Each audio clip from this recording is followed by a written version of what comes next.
Hey guys, this is Bharadwaj with phonearena.com and this is the Lenovo Vibe Z. So I've been using this phone for a while for review and I found the camera to be really good. So that's what we are going to talk about in this video. This is the camera review of the Lenovo Vibe Z.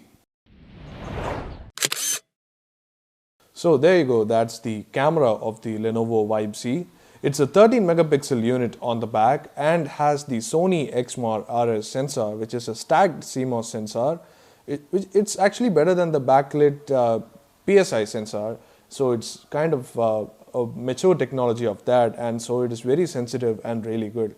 But Lenovo has coupled it up with a bright, fast lens. It's a f1.8 lens, which is just big aperture so that it can take really well lit low light photos. So that's what Lenovo claims, and it's almost the same module as the K900.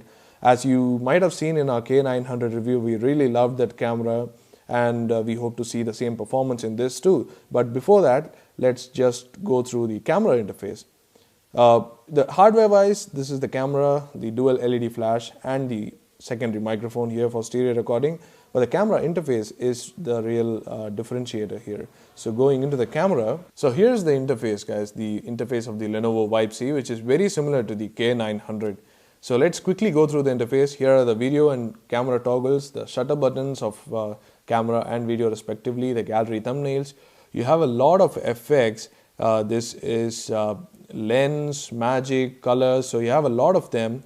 And a lot of them are kind of gimmicky, but these actually work better now because they are not as slow as before. As you can see, they are a little bit better because of the new Snapdragon 800 processor inside. It was earlier used to be Intel processor, which didn't work quite well. Now it's like really fast and really good. So if you want to use filters, then you know where to go.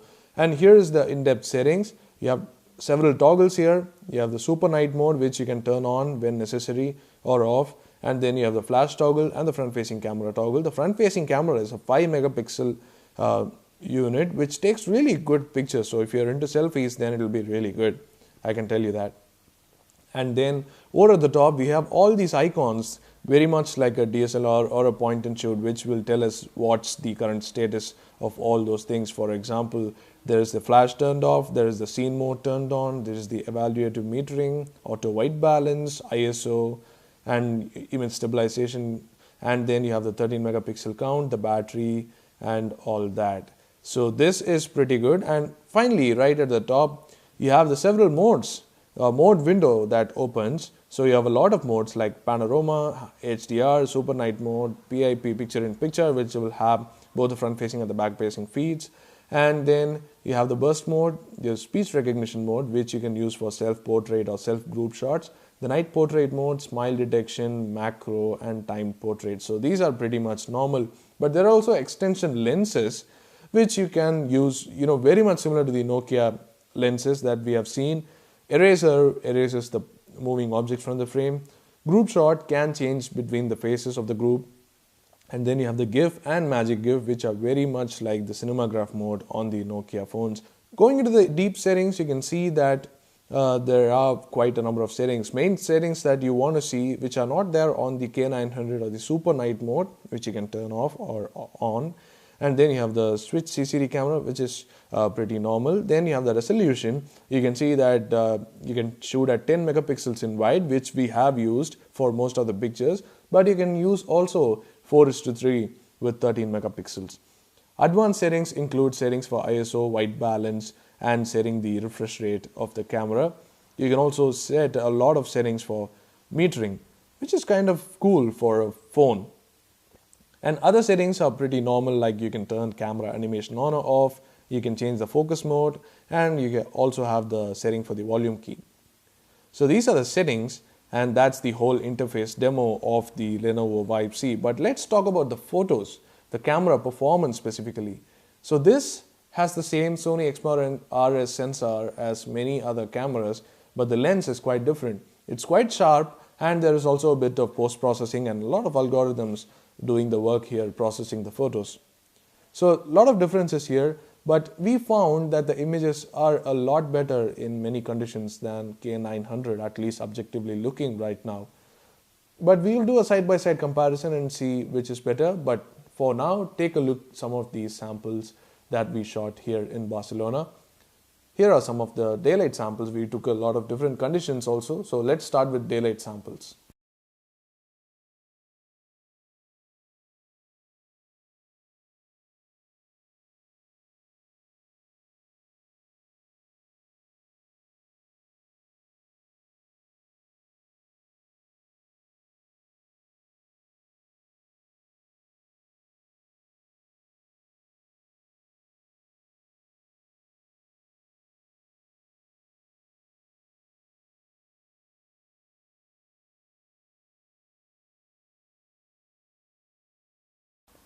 So as you can see from some of the daylight samples, the photos have turned out really amazingly well. In fact, you can see how beautifully detailed they are. The 13 megapixel, in fact, just 10 megapixel photos have very good detail. And this is the HDR mode, which works really, really well on the Lenovo Vibe Z.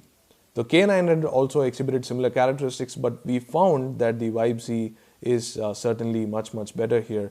Everything looks very sharp and detailed on the Lenovo Vibe Z.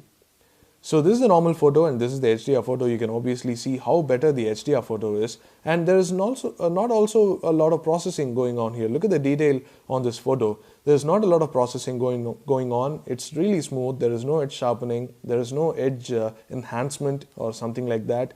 You can see that the photos are really natural and indicative of what the raw performance can be like. So HDR is a really good mode, and if you're using it in daylight and can keep the phone steady, HDR mode is definitely recommended. But even the normal daylight modes, this is without HDR, and you can see that it has come out really well too. But in certain conditions, HDR has worked out better. So this is a whitewashed normal photo, and this is a much better rendition in HDR. A really nice collage of all that. Still there is some haze here, but we think it's much better. So this is the daylight performance of the Lenovo Vibe Z. It has great performance, and you can check the full resolution samples at the link below. All the camera samples are there, and take a look at them and see how good they are. So that's the daylight performance, but we also took several macro shots to test out the camera's performance up close, because a lot of people like to photograph food and flowers or something like that. So we tested that out. You can check the camera samples now.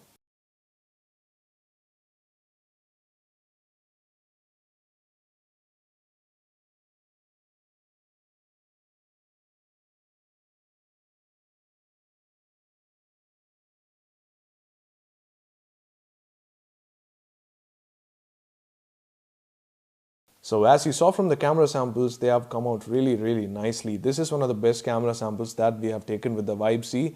You can see how sharp it is. The lens is really sharp, and you can see clear demarcation between the bokeh parts and the in focus parts, which means that the 1.8 aperture is really at work here. So beautiful bokeh around the out of focus parts, and the in focus parts are extremely sharp, which is good for a phone. So again, you can take a look at the full resolution camera samples, which will be at our blog. You can check them out to find how the macro shots are. But as of all smartphones we have taken a look at before, the main Achilles heel of this phone too is low light. Let's take a look at the low light samples and then talk about them.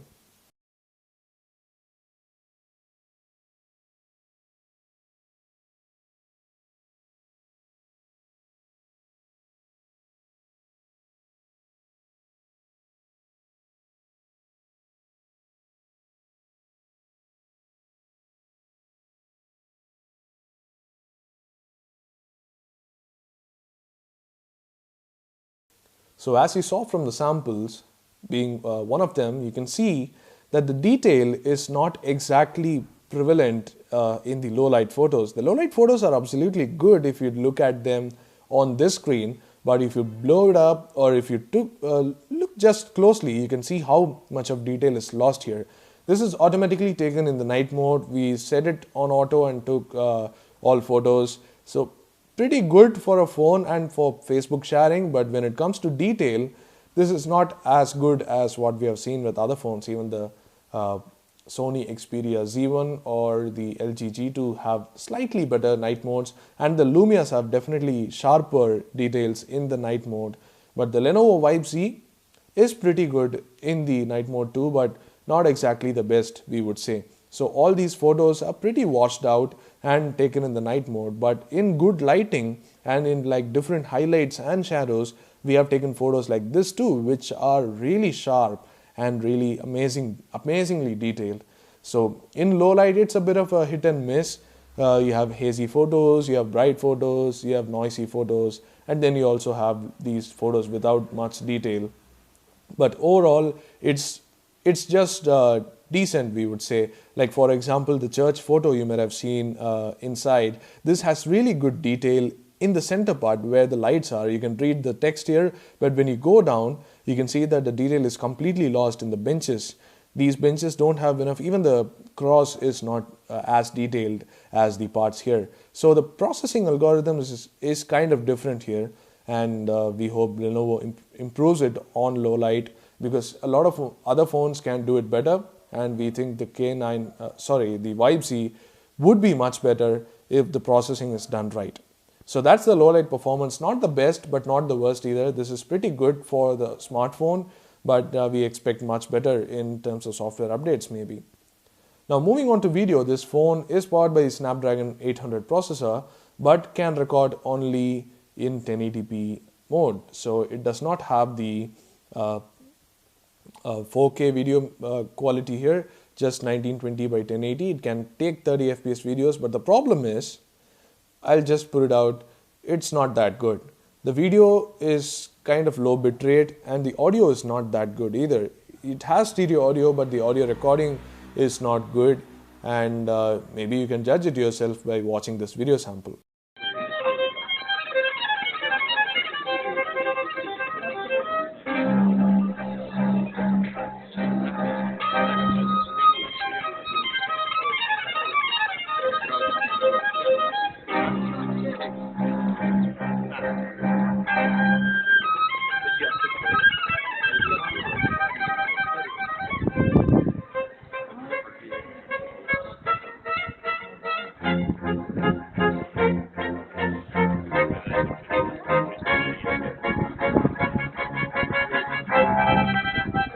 So there you go, you saw the video sample, you can judge it yourself. It's not that good, so we wouldn't really recommend the Lenovo Vibe Z for the video camera.